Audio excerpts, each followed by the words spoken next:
Before diving into this incredible story, consider subscribing to the channel and hitting the bell. Every story here has something to say, and you won't want to miss a single one. She kicked out an old man. 9 minutes later, the pilot stopped the flight to honor her. Chicago's O'Hare International Airport was a constant hive of activity on Tuesday morning. Loudspeakers blared departure announcements as travelers laden with suitcases and briefcases milled through the fluorescent-lit corridors. Families, business people, and tourists in a hurry all converged on their departure gates. The smell of freshly brewed coffee mingled with the murmur of conversation and the clatter of suitcase wheels. Amidst the bustling crowd, Elizabeth Carrington moved with a quick, determined stride. At 38, she was a woman of imposing stature, both elegant and rigorous. The head of a renowned consulting firm, she was accustomed to asserting her authority and getting what she wanted. Her perfectly cut navy suit hugged her curves with precision. Her blonde hair pulled back in a strict bun, her lips painted a deep red. Everything about her exuded power and control. The stiletto heels of her pumps clicked on the smooth floor, marking her presence with unwavering confidence. As she approached gate B27, she quickly checked her phone, checking her emails and mentally confirming the appointments she had to keep in New York. Her day was going to be busy, every minute counting. She was the ideal client, demanding and accustomed to luxury. On board the plane, the first-class cabin offered a haven of peace away from the hustle and bustle of the airport. Wide cream leather seats, polished wooden tables, individual lamps diffusing a soft light. The service was impeccable. A flight attendant with precise gestures, a carefully presented meal tray, and a respectful silence. Elizabeth took a window seat, enjoying the privilege her expensive ticket granted her. She closed her eyes for a moment, savoring the feeling of comfort, a rare luxury she rarely indulged in. Then her gaze slid to the seat next to her, and her expression immediately changed. There, in the armchair beside her, sat an elderly black man, an open book in his hands. His dark blue blazer looked faded, the elbows slightly worn, but he wore it with a certain quiet elegance. His face was marked by time, deep wrinkles, eyes slightly clouded by age, and yet a quiet dignity emanated from his calm gaze. He read without worrying about the glances that might fall on him, his calm demeanor a stark contrast to the hustle and bustle around him. Elizabeth felt a wave of judgment rise within her, mixed with a dull irritation that it's not possible, she thought. How did this old man get a first-class seat? Her gaze slid around, seeking support. A few passengers glanced furtively, intrigued by the unexpected contrast. She called a flight attendant, her sharp voice breaking the calm. "Excuse me, is this gentleman really supposed to be here? This seat is reserved for first class." The hostess, a young woman with an embarrassed look, quickly took the old man's ticket and checked the screen of her handheld terminal. After a moment, she looked up at Elizabeth, a tight smile on her lips. "Yes, madam. His ticket is indeed for first class." The answer seemed to worsen Elizabeth's mood. There must be some mistake. There's no way he's traveling here. He should be in economy class. The old man slowly raised his head. His gaze was firm, calm, and filled with a quiet gravity. "My name is James Williams. I paid for this ticket like everyone else." There was a quiet strength in his voice that left no room for argument. But Elizabeth turned her head away, refusing to meet his eyes, as if that simple gesture could erase the embarrassment that was beginning to creep over her. Despite the hostess's clear confirmation, Elizabeth refused to listen. Her hard gaze and commanding tone left little room for doubt. "I'm not arguing," she said firmly. "There must have been an administrative error. This seat should go to someone who meets this level of service." The flight attendant, visibly uncomfortable, glanced furtively around, seeking support from her colleagues. Finally, to defuse the situation, she signaled to the captain to come over.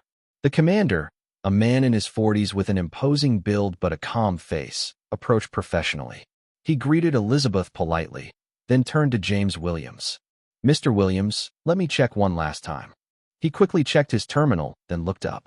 "Everything is in order, sir. Your reservation has been in first class for several weeks." A heavy silence fell over the cabin. The passengers who had noticed the scene exchanged surprised glances. Some frowned, others averted their eyes. But Elizabeth was not to be put off. "I understand, Commander. but to avoid a conflict, perhaps Mr. Williams could consider taking another seat? Her voice, though polite, left no doubt. She was expecting an affirmative answer. James looked up, his features imbued with quiet dignity. He straightened slowly, took a deep breath, and with rare grace replied simply, "Very well, I will move." He put his book away carefully, without haste, as if to mark each gesture with respect for himself. Not a bitter word, not a complaint, only this silent resolve. He stood up slowly, leaning on a cane he had kept handy, and began to walk toward the economy cabin. Each step seemed heavy, not from fatigue, but from the weight of injustice he carried without showing it. Around him, the passengers' gazes were a mixture of astonishment, embarrassment, and confusion. Some looked away, uncomfortable with what they had just seen. Others whispered to each other in disbelief. A woman sitting nearby murmured, "It's shameful." Elizabeth, for her part, wore a victorious smile, satisfied that she had imposed her will. She watched James walk away, convinced that she had solved a problem, without realizing that she had just humiliated a man who, in another context, might have been her hero. Silence quickly fell in the cabin, but the atmosphere was now charged with a dull tension, as if everyone was holding their breath, aware that this flight would not be like the others. 9 minutes after takeoff, as the plane began to reach cruising altitude, the cabin was bathed in dim light. Most of the passengers had settled in, some leafing through magazines, others gazing out the window at the fluffy white clouds stretching as far as the eye could see. Then, suddenly, a powerful, clear, calm voice came through the speakers. "Ladies and gentlemen, this is the captain." A respectful silence immediately fell. All eyes turned to the flight attendants and to the screens where the captain's serene face appeared. "I would like to inform you of some important information regarding a passenger on board this flight." A slight shudder ran through the cabin. Curiosity mixed with attention. This man is none other than Colonel James Williams, a Vietnam War veteran, former U.S. Air Force fighter pilot, and decorated hero for his exceptional courage and dedication. A murmur rose, running through the rows like a ripple. Some passengers exchanged surprised glances. Others leaned toward their neighbor, wanting to know more. The commander continued, his voice deep and solemn. Colonel Williams was one of the first black aviators to join the ranks of the U.S. military, at a time when racial barriers were still deeply entrenched in our society and our military institution. He paused, letting the weight of those words sink into everyone's minds. This flight is honored by his presence, and in recognition of his exemplary service, courage, and dignity, I have made the decision, in consultation with the crew, to stabilize our flight path for a few moments so that Colonel Williams can return to his original first-class seat, where he deserves to be. An emotional silence followed, interrupted only by a few approving murmurs and glances of renewed respect. At that moment, in the cabin, there was a sense of collective pride, a silent reconciliation with history and justice. Elizabeth Carrington froze as she felt the warmth of several passengers' gazes turn toward her. Her smile faded, replaced by a look of mixed surprise and embarrassment. The commander finished. "Thank you for your understanding and respect for Colonel Williams, a true hero." As the cabin quieted, crew members busied themselves escorting James Williams to his seat, to spontaneous applause from several passengers. The colonel, his dignity intact, returned to his seat, his eyes lit up by this unexpected recognition. The hostess, her face softened by palpable emotion, slowly advanced toward James Williams. Her eyes shone with a mixture of respect and silent apology, testifying to a deep gratitude. She bowed slightly, and in a soft voice, offered, "Colonel Williams, if you wish, you may return to your seat. We would be honored to have you with us in first class." James nodded with a slight smile, imbued with unchanging serenity and dignity. He stood cautiously, his gaze briefly meeting the hostess's, like a silent exchange of mutual admiration. Elizabeth, still sitting by the window, looked away. Her chest tightened with a new, strange feeling, shame.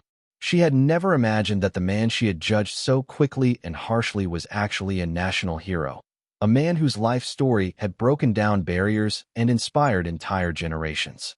His anger, so intense just a few minutes earlier, transformed into a deep and sincere embarrassment.